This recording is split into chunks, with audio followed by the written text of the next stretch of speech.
स्वागत है दोस्तों आपका हमारे YouTube चैनल कुछ डरावने पल में। फिर लेकर आए हूँ आपके लिए एक डरावनी कहानी जो आपको अंदर तक डरा देगा। तो शुरू करते हैं। होली होली तो आप सबको पता ही होगी।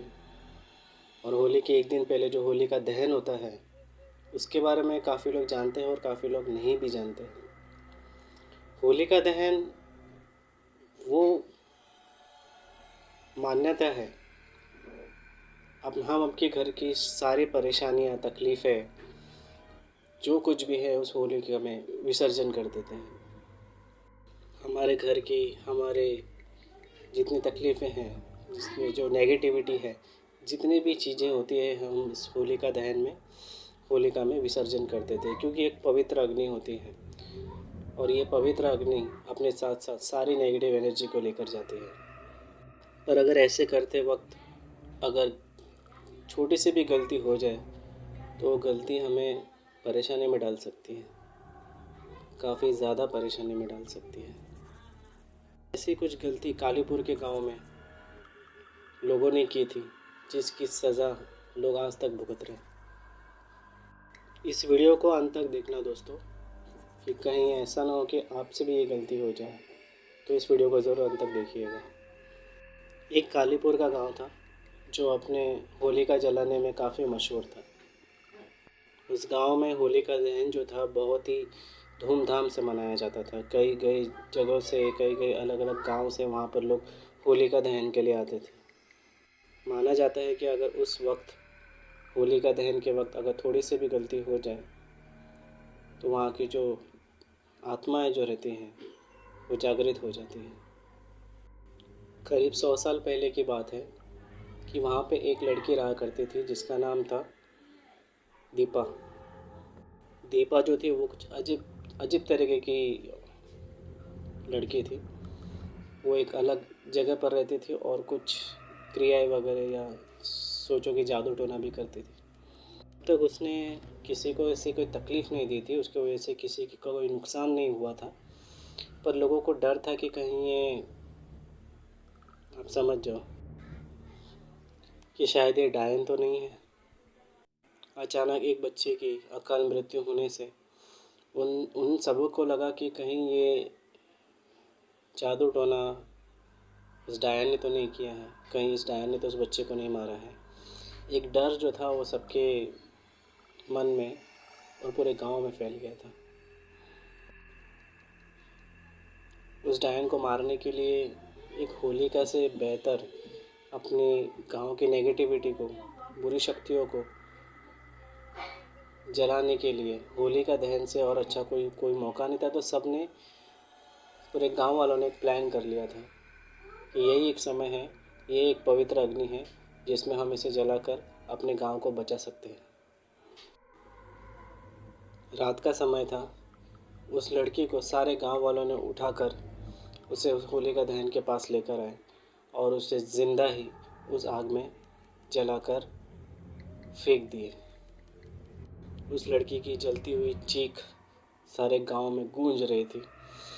उसे चीखते चीखते, मरते मरते उसने एक श्राप उस गांव को दे दिया कि अभी तो आप मुझे जला रहे हो, मेरे शरीर को जला रहे हो, मेरे शरीर को ख़त्म कर रहे हो, फिर मेरी आत्मा को ख़त्म नहीं कर पाओगे। मैं हर होलिका दहन के समय हर साल लौट कर आऊँगी और किसी न किसी को अपने साथ लेकर जाऊँगी। और ऐसा हर साल होने लगा और वो गांव एक श्राप से जुड़ गया। हर साल वो आती थी और किसी न किसी को अपने साथ लेकर ही जाती थी। ऐसे ही होलिका का एक समय आया, होलिका दहन का। तो उसी गांव के एक 4 युवा लड़के थे जो एक नए ज़माने के थे। तो ये सब चीज़ों को वो मानते नहीं थे।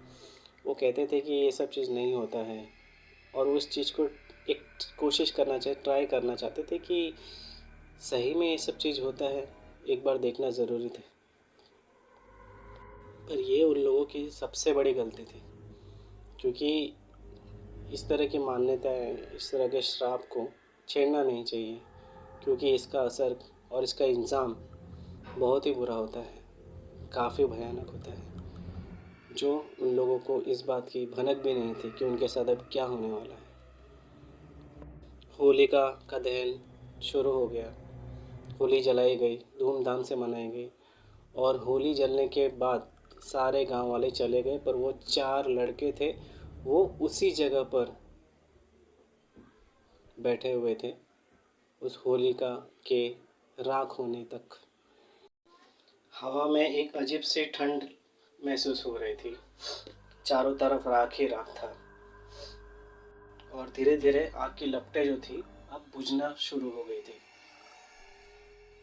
तभी अचानक उसमें से एक लड़के को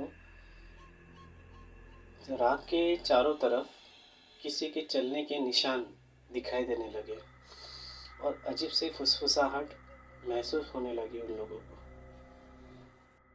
वहाँ पे काफ़ी अंधेरा था, तो अचानक उसने टॉर्च मार के देखा कि वहाँ पे पैरों के निशान कौन बन रहे हैं, कौन है जो यहाँ पे चल रहा है। गांव के सारे लोग तो जा चुके हैं, ये कौन है जो दिखाई नहीं दे रहा है इस अंधेरे में।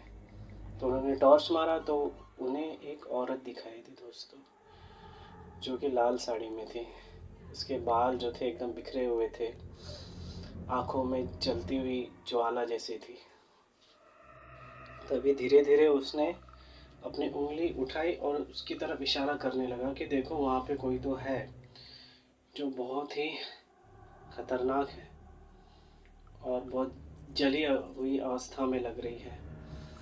जैसे उन्होंने सब लोगों ने उससे देखा तो अचानक जो आग जो बुझ चुकी थी वो भड़क उठी, आग जलने लगी दोस्तों।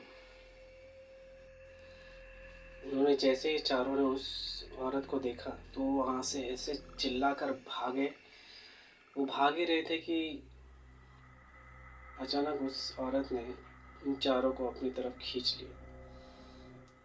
वो कोशिश कर रहे थे भागने की, पर भाग नहीं पा रहे थे। जैसे कि उसकी की जो शक्तियाँ, उनकी जो ताकतें हैं, वो उस औरत ने छीन ली वो भागने की। बहुत कोशिश करने के बाद वो वहाँ से निकल नहीं पा रहे थे। उन्होंने भगवान से प्रार्थनाएं की कि हे भगवान हमें बचा लीजिए, हमने जो गलती की है ये गलती दोबारा नहीं होगी और हम इस तरह से किसी भी श्राप को या किसी भी चीज़ को जो लोगों की मान्यताएं हैं उसको ठेस नहीं पहुंचाएंगे और उसे छेड़ने की बिल्कुल भी कोशिश नहीं करेंगे। प्लीज़ भगवान हमें बचा दीजिए। पर कहते हैं ना, भगवान अपने बंदों को और इस अच्छे दिन को बुराई को जीतने नहीं देते। बस यही हुआ, वहाँ पे आ गया एक अचानक अघोरी। उस अघोरी ने ये सब देखा है उस औरत को करते हुए, उससे रहा नहीं गया। तो उस अघोरी ने एक जलती हुई लकड़ी ली और उस लकड़ी से उसकी ओर फेंका तो उसने उन चारों को छोड़ दिया। अघोरी ने अपनी शक्ति से उस लड़की को वापस उसी होलिका में फेंक दिया, धक्का दे दिया।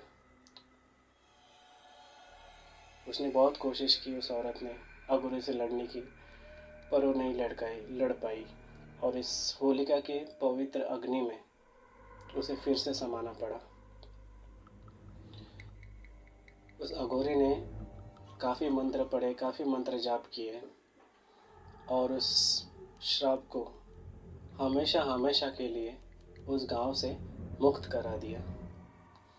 अब वो अघोरी था या किस उसके रूप में कोई ईश्वर भगवान, कोई नहीं जानता।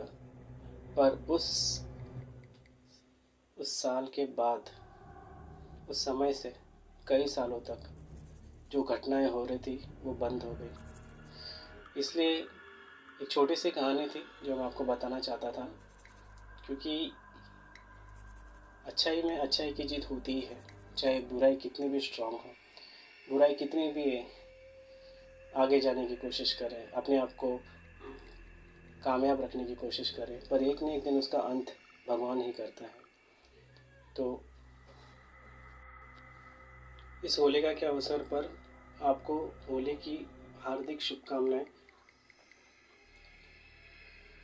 अगर आपको ये वीडियो अच्छी लगी तो प्लीज़ इसे लाइक कर देना, सब्सक्राइब कर देना